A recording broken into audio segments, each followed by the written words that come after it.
Assalamualaikum warahmatullahi wabarakatuh.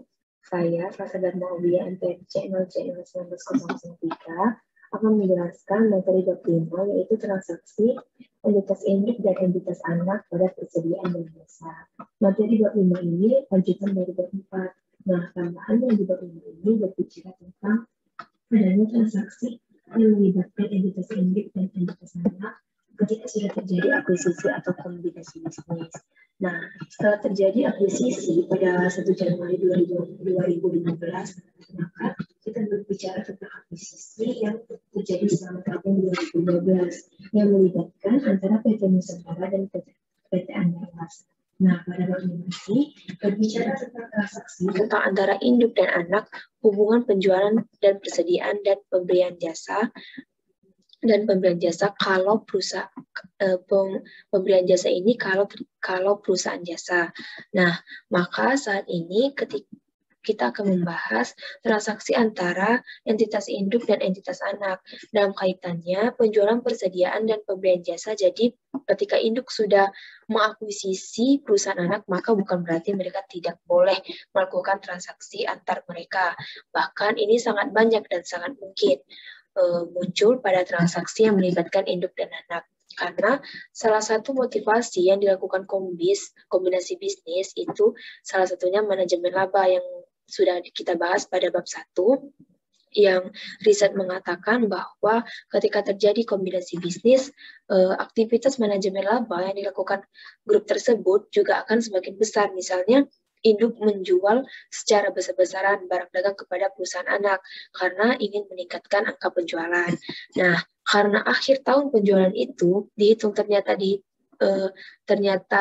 kenaikannya drastis, kemudian yang dilakukan perusahaan induk adalah menjual barang dagangan ke perusahaan anak, maka itu adalah transaksi hubungannya istimewa. Jadi, transaksi yang melibatkan hubungan induk dan anak itu tidak boleh muncul pengaruhnya pada laporan keuangan konsolidasi. Yang boleh muncul transaksi yang di luar transaksi induk dan anak.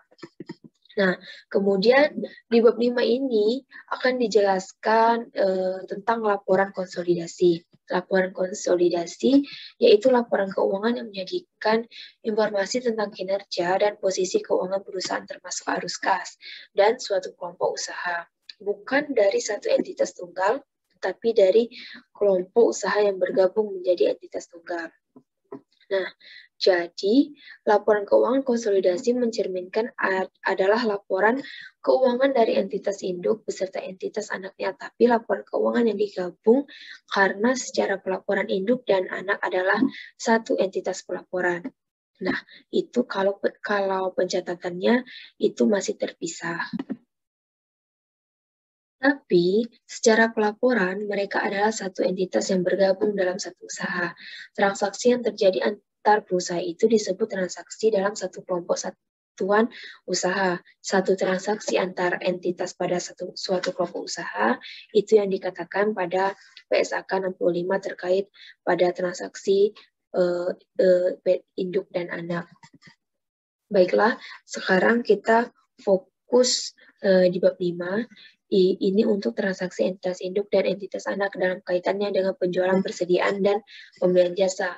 Dampak terhadap pencatatan entitas induk dan jurnal eliminasi transaksi penjualan, persediaan entitas induk dan anak adalah contoh transaksi antar entitas dalam suatu kelompok usaha. Dalam transaksi itu pasti memunculkan adanya keuntungan atau kerugian. Yang muncul tersebut ada yang dikatakan belum terrealisasi, itu yang sudah terrealisasi dalam periode tersebut. Nah, kapan keuntungan atau kerugian itu sudah terrealisasi? Nah, jawabannya itu ketika barang dagangan yang dijual dari PT induk kepada PT anak, itu dalam periode yang sama, itu sudah terjual semuanya oleh perusahaan anak ke perusahaan non-afiliasi. Maka itu dikatakan keuntungan. Sudah terrealisasi dalam periode yang sama. Tapi kalau seandainya PT induk menjual perusahaan induk menjual kepada perusahaan anak pada tahun 2019 sampai 31 Desember 2019, ternyata barang dagangan oleh perusahaan anak kepada perusahaan induk itu belum terjual, maka keuntungan atau kerugian dari perusahaan induk dan anak belum terrealisasi. Kalau dia dikatakan belum terrealisasi, maka harus ada pencatatan yang dilakukan di perusahaan induk ya untuk menangguhkan keuntungan atau kerugian tersebut.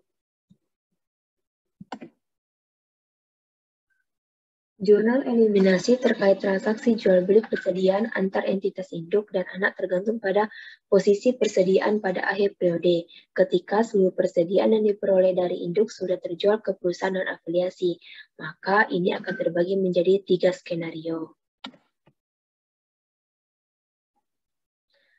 Pada skenario 1, persediaan yang dibeli perusahaan Samudra terjual semuanya pada periode sekarang dengan harga jual sebesar 16 juta. Nah, skenario 2, seluruh persediaan dari PT Palapa belum terjual sampai dengan akhir periode. Skenario 3, ada sebagian dari persediaan yang diperoleh dari PT Samudra dan dari perusahaan Palapa baru sebagian terjual sebesar 75% sebesar 12 juta. Untuk skenario pertama, yang seluruh persediaan terjual kepada perusahaan non-afiliasi pada periode yang sama dengan ketika perusahaan anak memperoleh barang dagangan tersebut, maka gambarannya PTP atau PT induk dan ada PTS, kemudian dimulai dari PTP menjual kepada PT induk dengan harga jual sebesar 10 juta. Sebelumnya, PTP memperoleh barang dagangan tersebut 16 juta dari perusahaan non-afiliasi yang di luar dari kota itu merupakan perusahaan non-afiliasi. Kemudian, PTP menjual barang dagangan tadi dengan harga 10 juta. Maka, bagi PTP, 10 juta itu adalah penjualan di mana HPP-nya 6 juta. Bagi PTS, yang 10 juta itu adalah harga perolehan. Kemudian, ternyata penjualan ini dilakukan pada periode yang sama dengan periode perolehannya.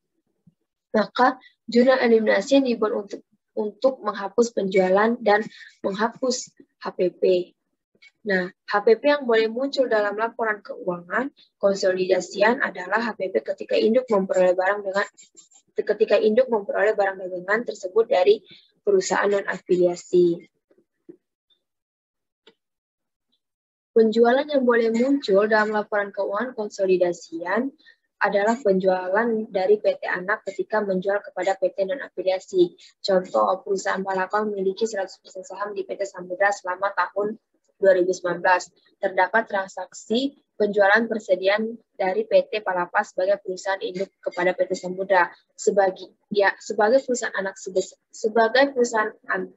sebesar 10 juta, HPP-nya 6 juta. 6 juta ini berarti adalah harga perolehan ketika PT Palapa membeli barang dengan harga tersebut dari perusahaan afiliasi. Maka ketika menjual barang dagangan tersebut kepada PT Samudra dengan penjualan 10 juta, maka HPP 6 juta yaitu sebesar harga perolehan ketika PT Palapa membeli dari perusahaan afiliasi. Nah, bagaimana pencatatan perjurnalan yang harus dibuat PT Palapa saat menyusun laporan keuangan konsolidasian?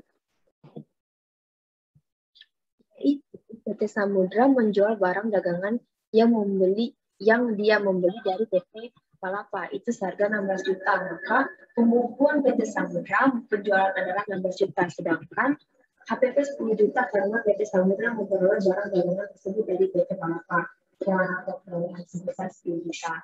Maka di sana ada keuntungan terkait entitas induk pada PT Palapa melaporkan adanya keuntungan sebesar 4 juta. Keuntungan tersebut sudah terrealisasi karena persediaan yang diperoleh PT Samudra dari PT Palapa atau PTP itu sudah terjual kepada perusahaan non-afiliasi dengan periode yang sama. Oleh karena itu, tidak ada jurnal penangguhan. Nah, kalau skenario 2, seluruh persediaan sampai akhir periode belum terjual, maka bedanya dengan gambaran tadi, di sini tidak ada tanda keluar sebesar 16 juta. Karena persediaan yang dibeli PT Samudra dari PT Palapa itu sampai akhir periode belum terjual, maka dia masih menjadi persediaan adanya keuntungan diperoleh sebesar 4 juta sebelum terrealisasi. Kenapa? Karena persediaan tadi belum terjual oleh PT Samudra kepada perusahaan afiliasi. Nah, maka keuntungan sebesar 4 juta belum terrealisasi. Oleh karena itu, transaksi ini merupakan transaksi hulu. Maka PTP PT Palapa mencatat penangguhan keuntungan yang belum terrealisasi secara periodik kalau transaksinya hulu, jadi tidak bergantung pada besarnya kepemilikan. Tapi kalau transaksi hilir, anak yang menjual dari perusahaan induk, maka penangguhan keuntungan dipengaruhi dengan presentasi kepemilikannya.